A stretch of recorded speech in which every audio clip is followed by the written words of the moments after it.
Subscribe before this place convinces gravity to resign, slicing today's fresh, bloody oceanic rent. 0 oxygen tanks required down here. Bizarre dried sea trophies. Meet the Bajau Laut, humanity's last true amphibious architects, building fragile palm huts directly on these shallow, unforgiving coral reefs. Welcome to a sprawling, floating anarchy, where concrete is basically a joke. Their flimsy homes literally breathe, with brutal ocean winds and changing tides. Why build solid walls when storms can just pass right through? Even kids swing above water like it is their personal liquid playground. They step into the open ocean, just like walking downstairs. To them, solid ground is terrifying and causes literal land sickness. Imagine getting dizzy just because the earth stops moving beneath your feet. To survive this wet reality, you need a traditional wooden lepa houseboat. These kids play blissfully, unaware of their own freakish genetic biological superiority. Wow, they are actually born with a crazy mutated PDE10A gene inside them. While gossiping over cards, their spleens are naturally 50% larger. This enlarged organ acts like a built-in biological scuba tank. It constantly releases oxygen-rich red blood cells into their internal systems, allowing them to comfortably hold their breath at 70 meters deep.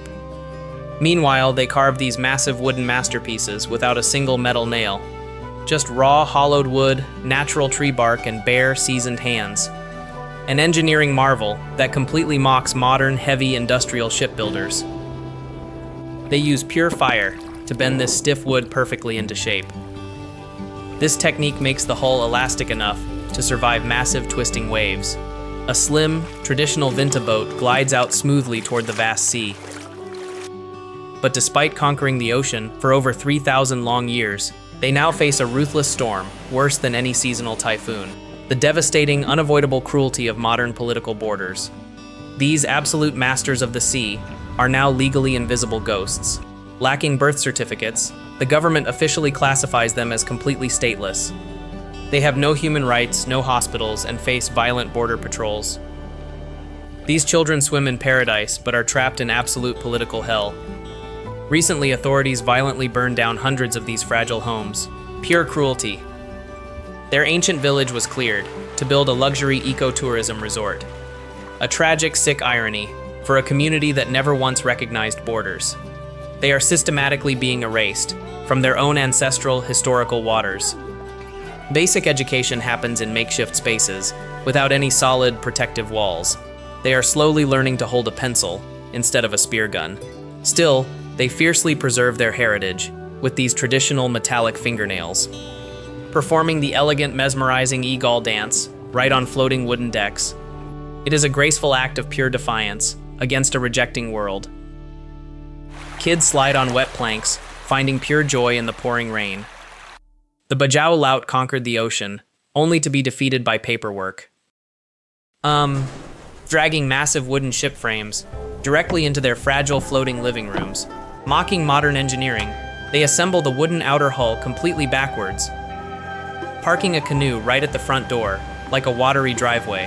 Wow, these kids master navigating complex mangrove swamps long before they can even properly walk on land, gliding their tiny vessel effortlessly across these crystal clear, ridiculously shallow waters, playing under a stilt house where solid land is just a myth, maneuvering between rotting pillars that somehow anchor their entire floating civilization.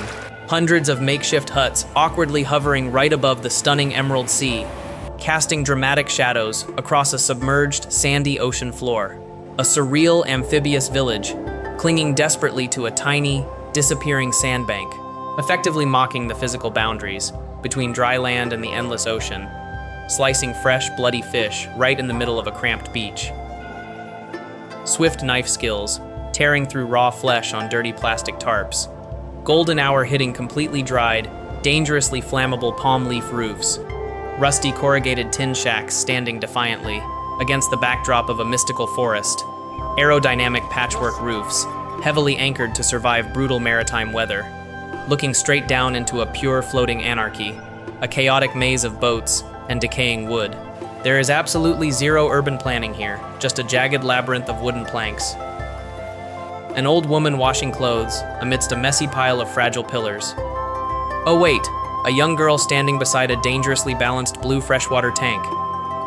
Tiny canoes skillfully navigating through this ridiculously dense matrix of wooden stilts, maintaining perfect, effortless balance at the bow as the canoe glides past decaying structures, untangling freshly harvested seaweed inside a heavily patched, seemingly sinking wooden canoe. A rusty tin shelter exposing its incredibly weak foundations to the ocean. A magnificent sunset beautifully paints this sprawling and utterly disorganized floating water metropolis, pushing heavily against the water as the fading daylight slowly disappears. Terrifying storm clouds suddenly threaten to swallow these highly vulnerable aerodynamic huts completely whole, eating barehanded on rotting wooden floorboards under the pathetic glow of a single lamp. A lonely fire flickers against the pitch-black oceanic abyss. Morning reveals a densely packed, surprisingly colorful floating slum in plain sight. Stateless kids drafting architectural sketches on a notebook by the wooden railing. Crowding together on a cracked concrete pier for an informal art class. Laying flat on the rough ground, using scrap paper to desperately sketch their wildest future dreams. Studying intensely, while their peers carelessly dive into the distant ocean waves. Crawling playfully across a flooded sandbank, completely detached from normal modern society. A highly vulnerable water slum hugging the concrete mainland. Motorboats constantly crammed together, barely touching the heavily governed shore. Mainland markets function as a chaotic, stressful foreign world to them. Ugh, fresh squid bubbling aggressively, inside cheap, colorful plastic storage tubs. Haggling intensely over a live lobster in this ruthless seafood economy. Scraping incredibly tough scales off an absolutely massive ocean tuna, brutally butchering oceanic beasts on dirty, unstable wooden planks, exchanging wet cash while desperately balancing on a sinking canoe. Oh, a garbage-choked harbor where hundreds of wooden vessels tightly anchor. Entire large families crammed heavily into one single floating wooden vehicle, speeding dangerously through a narrow liquid highway between fragile stilt homes. Weak wooden pillars covered in sharp oysters act as unstable foundations. Rotting bridges dangerously connecting these rusted, heavily patched tin shacks. Dark fishing nets drying right next to a depressingly cramped corridor. A fragile wooden spine holding a precarious floating civilization together. Navigating an endless maze of highly questionable, squeaking wooden planks. Carrying a precious jug of fresh water across this precarious structural trap. Kids swimming casually under rotted walkways while a startled cat runs. Moving deeper into a chaotic alley of patched blue metal fences. Kids watching silently from narrow pathways, choked with rough drying laundry. A dark, suffocating wooden labyrinth filled with buckets and damp clothes. A makeshift classroom, relying purely on sticky tape and sheer willpower, looking straight down into a breathtaking maze of pure organic anarchy. A dancer proudly performs eagle with distinctive metallic fingernail extensions. Graceful arm movements, contrasting beautifully against a deeply gloomy ocean backdrop. A charming smile perfectly masking a deep history of political displacement. An isolated floating metropolis, surviving purely on undocumented marine knowledge. Wow. A shirtless mutant hunter aggressively plunges down with a handmade spear gun, scanning the colorful reef with absolutely zero heavy oxygen tanks, diving extremely deep into an amphibious world where he truly belongs, gliding effortlessly along a steep, incredibly vibrant coral reef wall, flipping upside down and shooting toward the sandy ocean floor instantly, patrolling the white sand perfectly, casting shadows over soft, breathing corals, bare feet generating massive underwater thrust without any artificial rubber fins, weaving smoothly through massive cabbage corals, hunting for hidden marine prey, kicking rapidly to silently glide past a stunning neon marine landscape, a dark silhouette floating upward against the blinding, beautiful tropical sun, aiming the sharp spear perfectly at a completely unsuspecting reef target, brutally impaling a vibrantly striped reef fish right in shallow waters, blending flawlessly into the ecosystem alongside oblivious schools of yellow fish, standing in waist-deep water to detach his violently bleeding fresh catch. Rough, calloused hands aggressively throwing the beautiful fish straight into a boat, a sun-baked, genetically adapted apex predator, proudly smiling with his trophy. Commuting on tiny wooden canoes instead of massive yellow school buses. Preparing a hot, fresh meal on a completely mobile wooden kitchen. Infants sleep deeply inside colorful fabric hammocks, rocked gently by the endless, unpredictable, and powerful ocean waves. Packed motorboats serve as their ultimate, chaotic public transit system, plunging headfirst into the deep, unforgiving blue ocean. The water is their only reliable daily income source. Hauling heavy, tangled fishing nets requires immense, raw physical strength, carefully untangling a trapped, dangerous stingray from the nylon threads. Finding genuine joy and incredibly loud laughter during back-breaking manual labor under the scorching sun. Every single catch is absolutely crucial for their daily survival. An unlucky fish, hopelessly trapped in the underwater nylon web. Extracting the thrashing prey directly onto the wooden boat. Returning with the ocean's bounty to their precarious floating neighborhood. A chaotic aquatic society operating entirely outside normal rules. Defying the rigid boundaries of modern mainland civilization daily. Wow, fearless children launching into the sea, like absolute aquatic torpedoes. Plunging into the saltwater abyss with absolutely zero hesitation. They are practically born with invisible gills and swimming instincts. Delivering a heavy basket of colorful, fresh reef fish. Applying traditional Thanaka paste to protect her skin from the sun. A beauty routine perfectly adapted for a harsh maritime life. Prepping the freshly caught parrotfish directly on dirty floorboards. Violently scraping the beautiful blue scales off this magnificent creature. Survival takes absolute priority, over-preserving the ocean's natural beauty. Oh wait, another mutant hunter casually drops in to secure the next meal. Scanning the completely barren, sandy ocean floor, searching desperately for any hidden, valuable marine life. The spotter patiently waits on the extremely narrow wooden bow, gliding smoothly over a massive graveyard of broken dead corals. Using a thin stick to poke a hidden creature, forcing an angry mantis shrimp out of its fortress. A dangerous game of underwater hide and seek. Extracting the heavily armored crustacean from its deep underwater bunker. Dragging the violently thrashing predator straight to the surface. Look at this bizarre, alien-like striped creature, dangling helplessly from a crude, handmade metal spear. The mutant hunter finally breaks the surface for fresh air. A dramatic underwater perspective of their simple, sun-blocking wooden vessel. A seemingly peaceful tropical paradise, hiding a brutal daily reality. Briefly touching the dreaded solid land, just to secure boats. Children taking a casual saltwater bath near the anchored vessels. Carrying a heavy jug of extremely precious fresh water into a severely dilapidated wooden shack that barely stands. Rocking the next generation of stateless sea nomads to sleep. Staring longingly at a slightly more stable floating wooden structure, the ultimate luxury real estate dream in this watery neighborhood. A solitary wooden fortress surrounded by the vast, unforgiving ocean.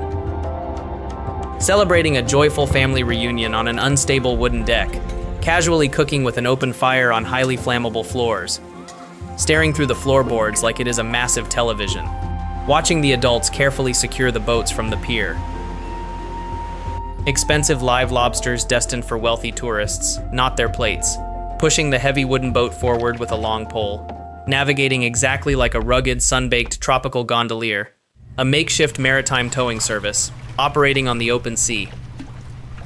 Speeding aggressively toward the chaotic, heavily regulated concrete mainland for survival. Bare feet dangling dangerously close to the spinning motorboat propeller. A massive, imposing green mountain looms ominously behind their vessel, towing a tiny wooden canoe straight into the crowded settlement. Pulling up a highly valuable squirming catch from the deep.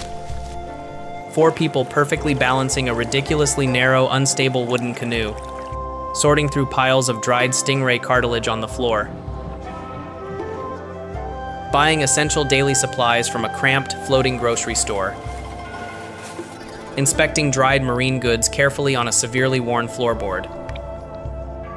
Counting thick stacks of cash in a completely undocumented economy. Weighing expensive live lobsters on a cheap, rusty green scale. handing fat stacks of Malaysian ringgit to these mutant hunters, carrying heavy bundles of dried fish down a sketchy walkway, driving straight into the blinding, beautiful, and unforgiving tropical sun. A densely packed, incredibly vibrant water slum, completely defying gravity. Climbing a dangerously sketchy wooden ladder into a red house. A modern Suzuki engine mounted on a traditional wooden hull. This sprawling floating city survives without a zip code or legal recognition. Looking straight down at this incredibly chaotic aquatic wooden labyrinth, cooking over an open fire on dead coral rock foundations, plunging deep into the emerald ocean right from their porch. A lonely tin shack standing defiantly against the rising tide. Gliding effortlessly past extremely fragile wooden stilts holding up homes. An entire undocumented civilization, hovering precariously above a shallow coral reef. They built a floating metropolis out of pure survival instinct, sprinting down the wooden pier for a massive saltwater splash. Wow. Crystal clear waters perfectly revealing their ultimate sandy underwater playground below. A terrifyingly narrow walkway connecting these completely isolated floating homes. Protective walls built entirely out of dead, bleached coral rocks. Vibrant wooden facades brilliantly hiding a deeply tragic political reality. Paddling a loaded boat through a dense maze of concrete pillars. Navigating this aquatic neighborhood requires absolute precision and lifelong experience. Washing dirty dishes right on the dangerous edge of nowhere. Taking a casual saltwater bath outside in the open ocean. Children swimming freely in their massive, endless, and unregulated liquid backyard. An aerial view of this stunning, but legally doomed floating paradise. Another fearless child happily launches into the deep emerald water, distributing simple food from a cheap plastic bucket on the pier. Paddling a tiny dugout canoe through a ridiculously narrow water alley, climbing a highly dangerous, wet, and slippery wooden ladder completely barefoot, a colorful motorboat safely carrying a displaced nomad family home, finding temporary peace before the harsh reality of tomorrow begins again, resting quietly on the brightly painted bow of their vessel, grilling fresh fish over a heavily smoking, makeshift charcoal fire, serving hot, sticky rice tightly wrapped inside clear plastic bags, sharing a hard-earned ocean meal together on bare, rotting wooden floorboards, eating with bare hands in a world that completely rejected them. The sun sets on the Bajau, but their biggest threat isn't hiding in the ocean. It wears a suit. Subscribe to find out who is erasing them forever.